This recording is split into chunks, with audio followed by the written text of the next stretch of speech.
June 15, 2010. Sacramento, California. A 911 call came in at 6:47 in the morning. The caller's voice was shaking. Barely coherent, he'd just found his wife in their bedroom. She wasn't breathing. There was blood, so much blood. The dispatcher tried to keep him calm, but Carl Samuels could barely get the words out. His wife, Laura, was dead. Stabbed, multiple times, in their own home, while he slept just down the hall.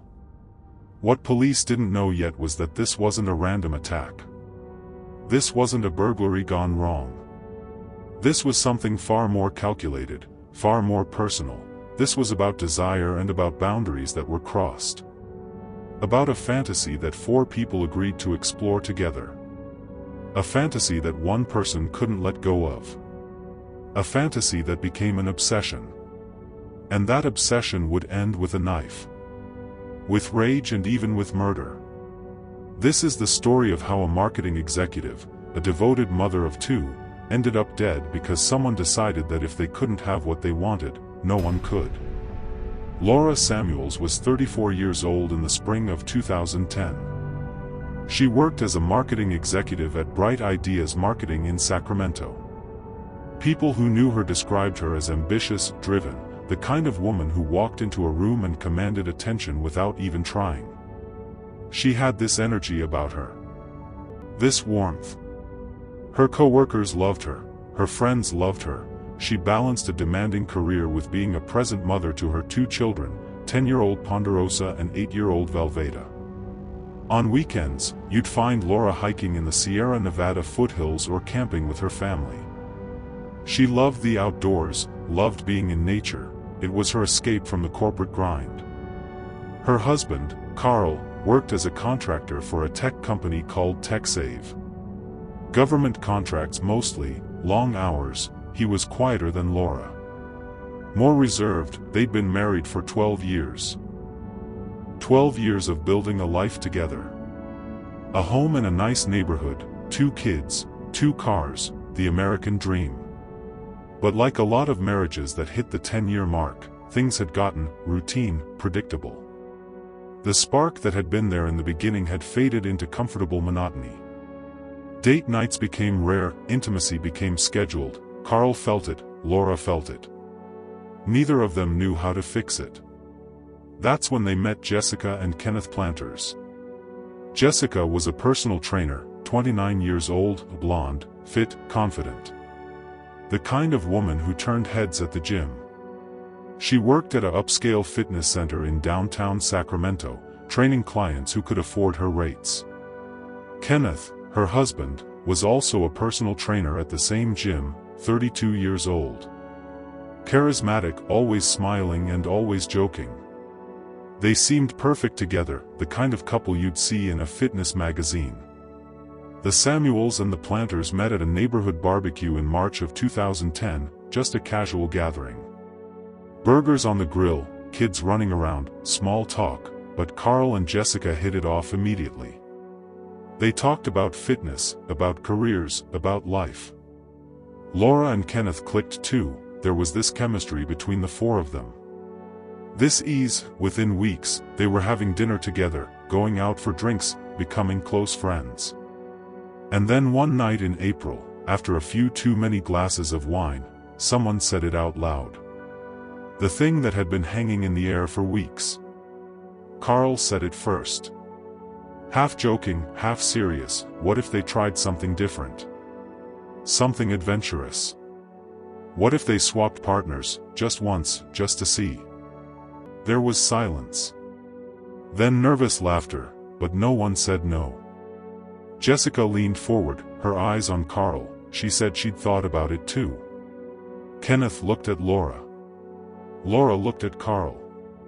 And just like that, the idea wasn't a joke anymore. It was a possibility. They set rules, boundaries. It would be purely physical.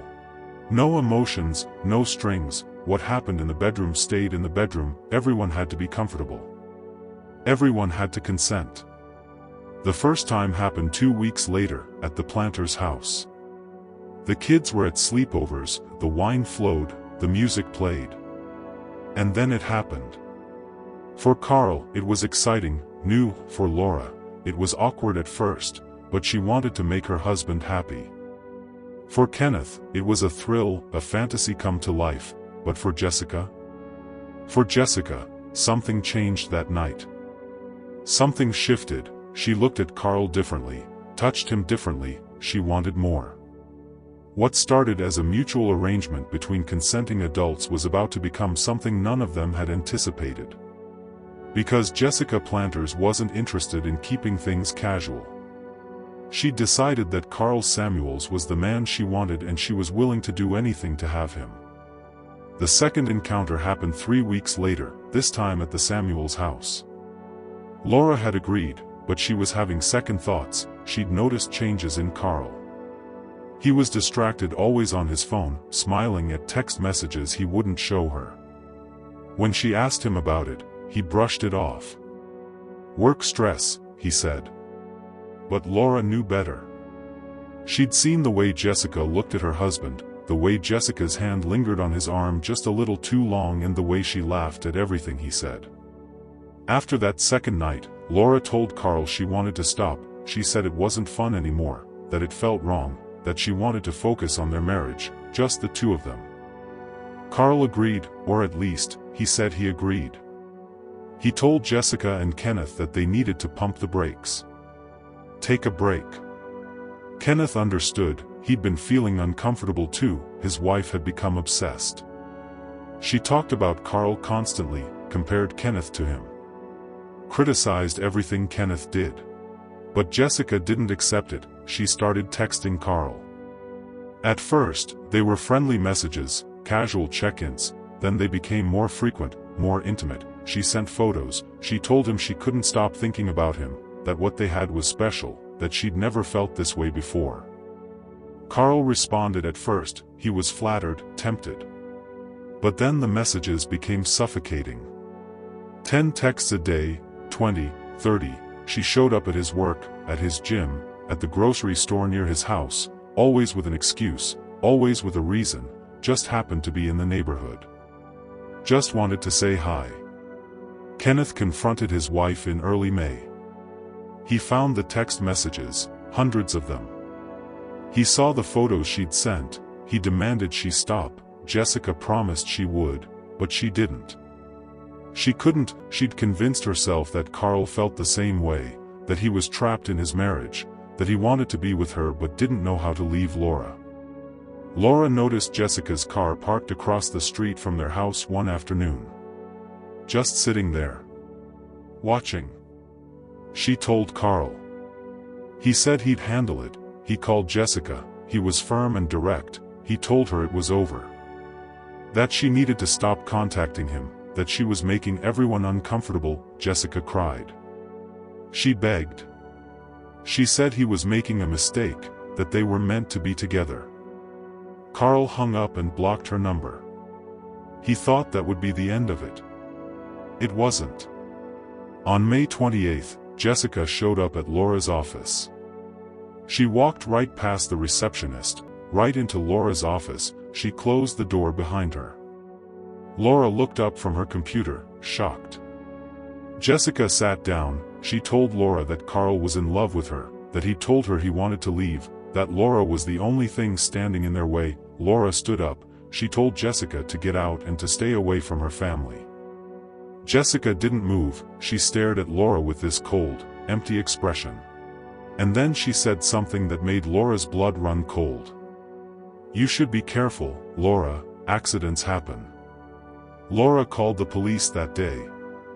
She filed a report, harassment, stalking. The officer took notes. Said they'd look into it. But there wasn't much they could do without more evidence, without a direct threat. Laura felt helpless, scared. She told Carl she wanted to move, to get away from Jessica. Carl said they'd figure it out, that things would calm down, that Jessica would eventually move on. For 2 weeks, it was quiet, no texts, no calls, no drive-bys. Laura started to relax. She thought maybe Jessica had finally gotten the message, maybe it was over. She and Carl started going to couples therapy. They were working on their marriage, rebuilding trust, and things were getting better. Now pause a minute. What do you think happened to Jessica? Where could she be? Let's find out. On the night of June 14th, Carl worked late. A government contract deadline. He didn't get home until almost midnight. Laura was already asleep. He kissed her forehead, climbed into bed, fell asleep within minutes. He had no idea that someone was watching their house from across the street, someone who'd been waiting, planning. Someone who'd decided that if Carl Samuels wouldn't choose her, then no one would have him. At 3:17 in the morning, a window in the Samuels house was quietly pried open. Gloved hands reached inside, unlocked the latch. A figure dressed in black climbed through, moved silently through the dark hallway. Paused outside the bedroom door, listened to the sound of two people breathing, and then pushed the door open. Laura Samuels woke up to the sound of footsteps in her bedroom. For a split second, she thought it was one of her kids. But then she saw the figure standing at the foot of her bed. Saw the knife reflecting moonlight from the window. She tried to scream, but a gloved hand covered her mouth.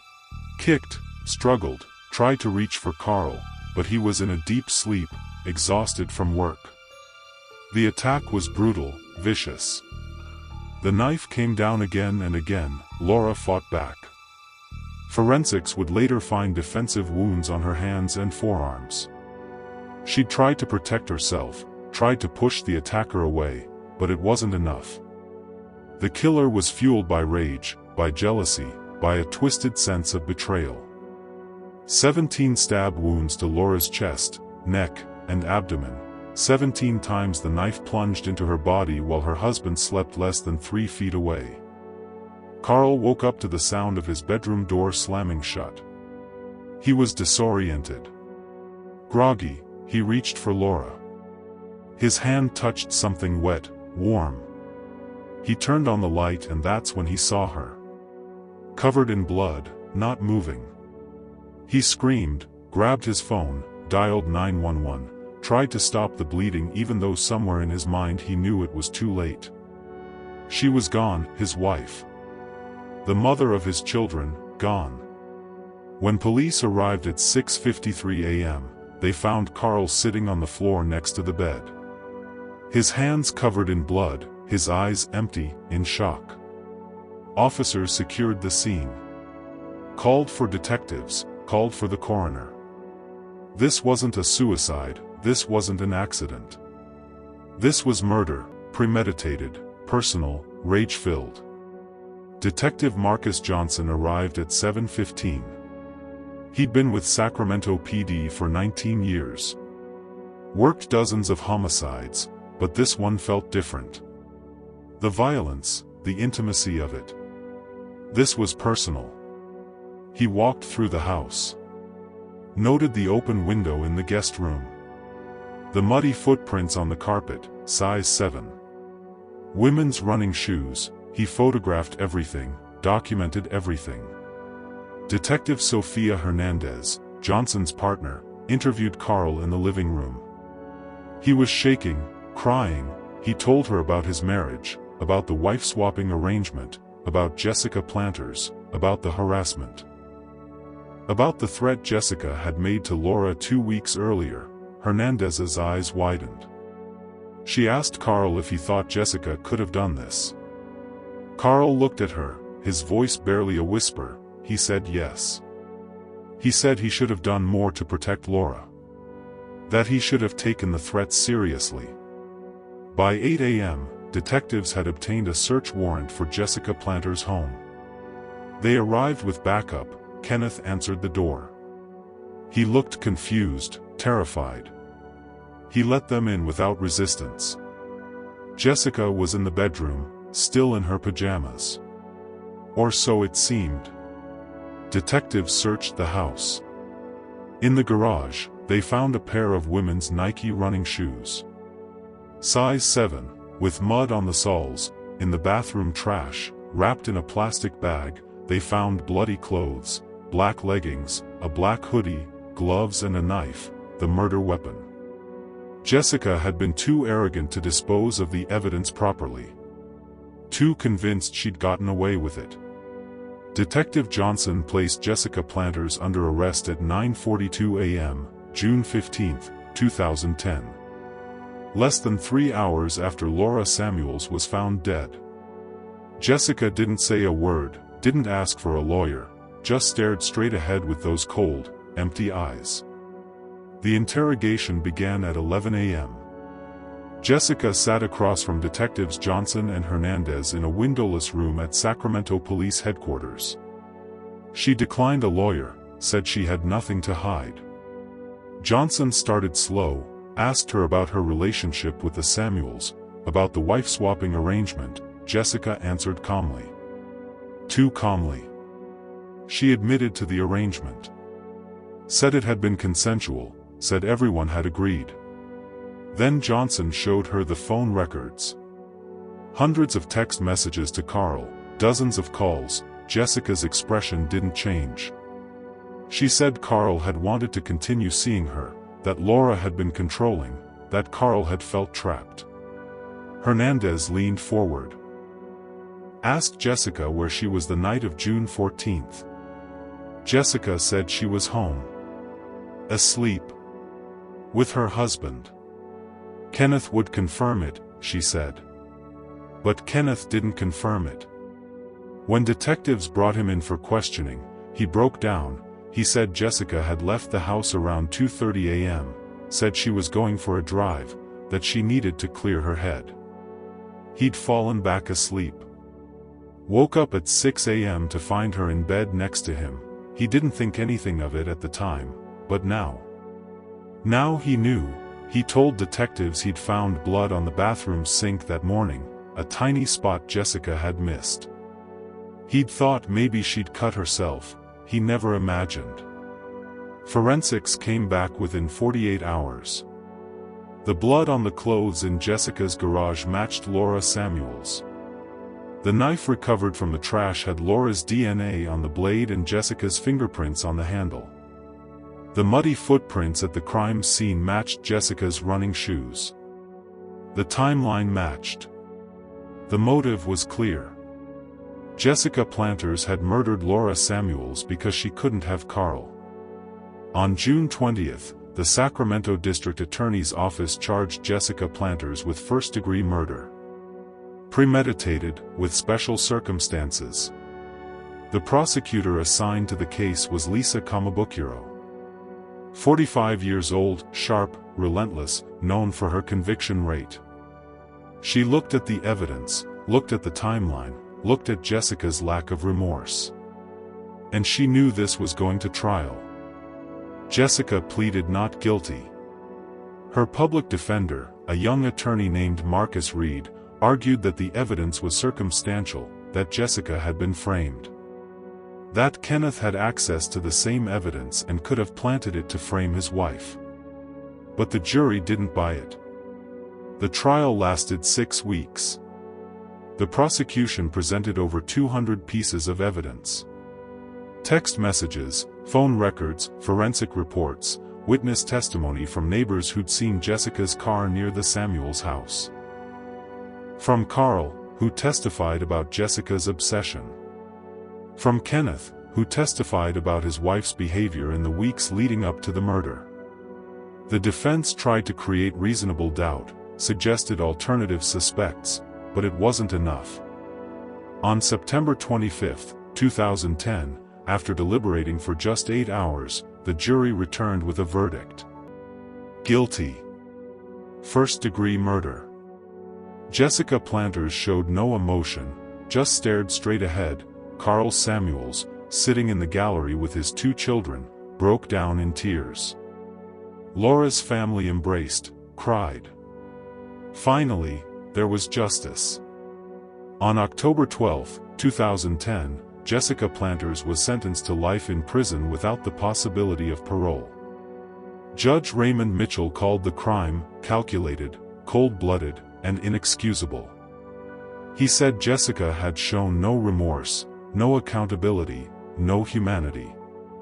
He said Laura Samuels had been a devoted mother, a successful professional, and a beloved member of her community. And she'd been murdered simply because she existed. Because she stood in the way of Jessica's fantasy. During the victim impact statements, Carl Samuels addressed the court. His voice shaking, he said he would never forgive himself for bringing Jessica Planters into their lives. For not protecting Laura, for not seeing the warning signs. He said his children would grow up without their mother because of choices he'd made, because of a fantasy he'd pushed Laura to explore. He looked directly at Jessica and asked her why did she do it? Jessica said nothing. Just stared back with those empty eyes. Laura's sister, Michelle, spoke next. She talked about Laura's kindness. Her generosity, her love for her children. She said Jessica Planters had taken away a mother, a sister, a friend, a daughter. And for what? For a man who didn't want her. For an obsession that existed only in Jessica's mind. She told the court that no sentence would bring Laura back. But at least Jessica would never hurt anyone else again. Jessica Planters was transferred to the Central California Women's Facility in Chowchilla. She would spend the rest of her life there. Kenneth Planters filed for divorce 3 days after the verdict. He moved to San Francisco, changed his name, tried to rebuild his life away from the nightmare. He gave a single interview to a local news station, said he never imagined his wife was capable of murder, that he'd missed the signs, that he'd live with the guilt forever. Carl Samuels left Sacramento 6 months after the trial. He and his children moved to a small town in Northern California. Away from the memories, away from the media, he quit his job at TechSave. Focused on being a full-time father. On therapy for himself and his kids. On healing. He never remarried, never dated. He said he couldn't, that part of him died with Laura.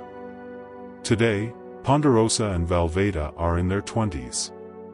They rarely speak publicly about their mother's murder. But on the anniversary of her death every year, they post photos of Laura on social media, smiling, happy, alive, reminding the world of who she was before she became a victim. Before she became a headline. Before her life was stolen by someone who confused fantasy with reality, someone who thought love was possession, someone who believed that if she couldn't have what she wanted, no one could. The murder of Laura Samuels is a reminder that obsession doesn't announce itself with warning signs written in neon. It grows quietly, slowly, until it becomes something dangerous. Something deadly. Carl and Laura Samuels thought they were exploring a fantasy between consenting adults. They set boundaries, they communicated, they did everything they thought they were supposed to do. But they didn't account for the one variable they couldn't control. Another person's mind, another person's inability to separate fantasy from reality. Jessica Planters will spend the rest of her life in prison. But that won't bring Laura back. It won't erase the trauma her children carry, it won't undo the pain her family endures. This case asks us to consider something uncomfortable. When we invite people into the most intimate parts of our lives, are we prepared for what happens when someone doesn't want to leave, when someone decides that consent is negotiable, that boundaries are suggestions, that no means try harder? If this story affected you, if you see yourself in any part of it, reach out to someone you trust. Because the most dangerous obsessions are the ones we don't see coming. Until it's too late. If you were to be a relation to Jessica Planters, what will you do? Share your thoughts on the comments section. Thank you for watching. To support this channel, please like and subscribe, share this story. Let's keep Laura Samuels' memory alive, not as a victim, but as a person, a mother, a friend, someone who deserved so much more than the violence that took her life.